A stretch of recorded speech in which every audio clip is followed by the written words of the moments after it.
Hey Dan, hey Nikki. I just woke up from a nap. I was actually sitting here working at the computer and I closed my eyes and the next thing I know I was asleep. My phone woke me up. It is Sunday. It's around 1:30 and I've just sort of pooped out. I've been working on the bathroom all morning. So the first thing I want to say is talk about the dominant male hegemony. I think it's pretty funny that you're referring to the dominant male hegemony, Dan, because it's a bit like the silverback calling the chimpanzee silverback. It's a gorilla calling the chimpanzee silverback. Yeah, that's what I mean. Yeah, that was stupid. Vacationing with cats, you're right. You can just feed them and throw them out. That's what we do. And with dogs, it's a bit more difficult. Fortunately, we know lots of people who will take our dogs. So that solves that problem. But you're right. It's what I usually do is I put my my dark sunglasses on and I grab my cane with the white tip and I just take them with me. We've talked about all these pets and whatnot, but Nikki, do you guys have any pets? Don't tell me you have a fish or a parakeet or something like that. Hopefully it's something at least moderately useful, like a ferret or an iguana. Dan, I couldn't help but notice you refer to your cats as lumps, and are we the only culture that have fat cats? Because my cats are fat too. They self-feed, but the other day one of them was trying to jump up onto the hutch where the food is, or the sideboard where the food is, and only got his front feet up and actually fell back down again. So I figured if he's too fat to get up, then he's too bad. I'm not feeding him.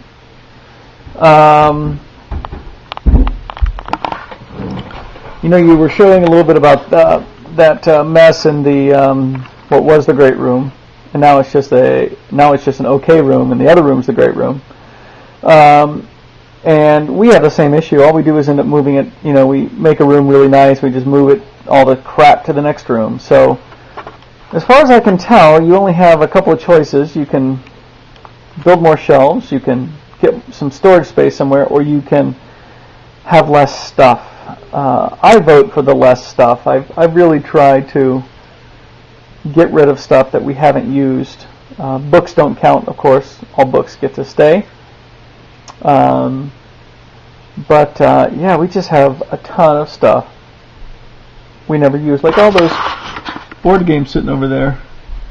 I don't know when the last was the time that we actually played any of those, but because you don't have time, you're too busy. You can play them. You're a kid. You got plenty of time. I have gymnastics.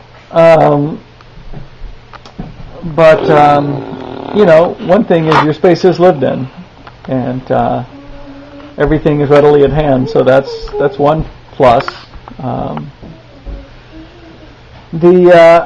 You talked about why Sarah put the sheets on because of the cat hair. Now I understand. That makes perfect sense. I think you had originally said she had done it to keep the furniture new, but really it's just to keep the cat hair off of it. That I understand, because with the cats and the dogs, it just builds up, and oh well, what do you do?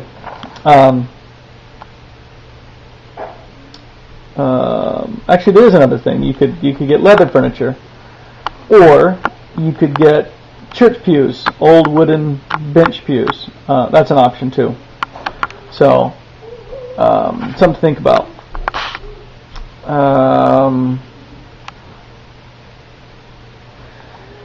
You talked about working out, Dan,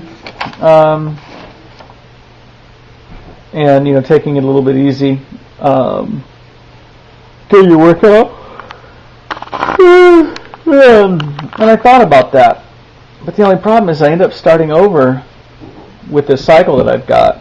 And I just don't want to go backwards. So, I'm not sure what the option is other than just to feel tired all the time.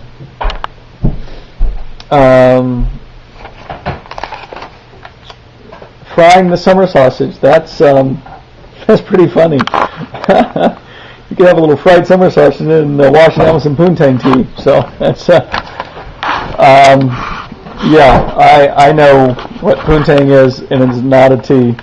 Actually, I think it's an orange breakfast drink, right? But Pu'er is the name, Dan, and So I'm anxious to find out how you liked it. So tell all. Prolapsed bowels. That's what Brad's cow had. So the standard operating procedure for remedying prolapsed bowels or prolapsed intestine or prolapsed uterus is to simply wash it off and shove it back in and hope it didn't get too dirty when it was hanging out on the barn floor. It sounds rather crude, and I guess it is, but you just, shove it back in. It's kind of like, kind of stuffing laundry into a dryer. Shoving it like that or something like that. So, that's it. I made a little more progress in the bathroom. I can show you some progress. I started to tear the floor up. I don't know what I'm going to do with this. Old vinyl is the absolute worst. I think that either I'm going to cut the floor out and put a new subfloor down, or I can lay a thin floor over this. But then the problem is you end up with the floor levels not matching. But let me show you the window that's going to go there. Got it over here.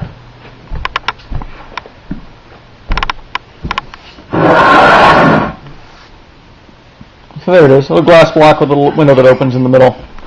So we'll see if I can get the energy to do that. I'm going to have to pull this old window out, which means I'm going to have to go get a ladder. You can see the ladder outside the window there, but that ladder unfortunately is too tall, and so I can't reach. It hits the roof line, and I can't reach the window from it. So get a smaller ladder. One thing I did do is I put this valve in. I got that. I used PEX. If you guys know what PEX is, it's essentially like a plastic pipe with these copper rings, and what you do is it goes around the fitting, and then you crimp that ring on. And then I did have to solder, here and here to solder that for the tub. One funny thing was, though, is that this cartridge, which are pretty standard in tubs these days, or showers, there's a little retaining clip right here.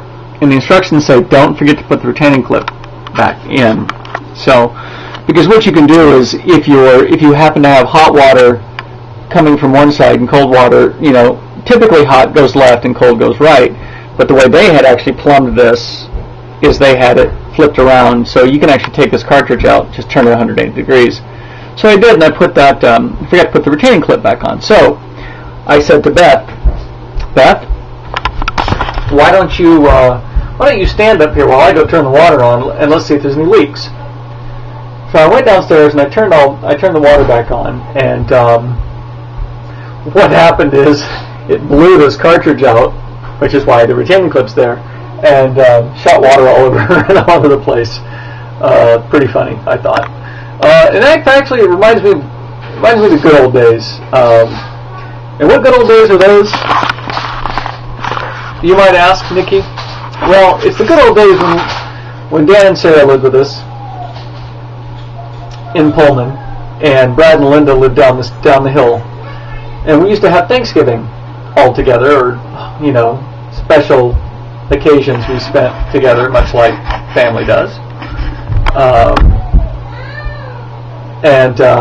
So one thing that we had done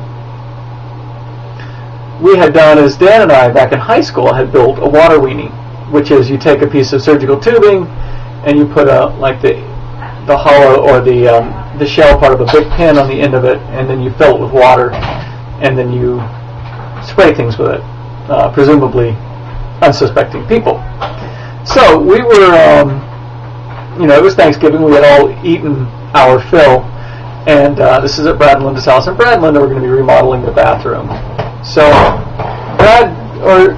Dan goes in and, of course, sits on the toilet, and he must have had, like 3 New York Times Sunday papers with him because he was taking forever.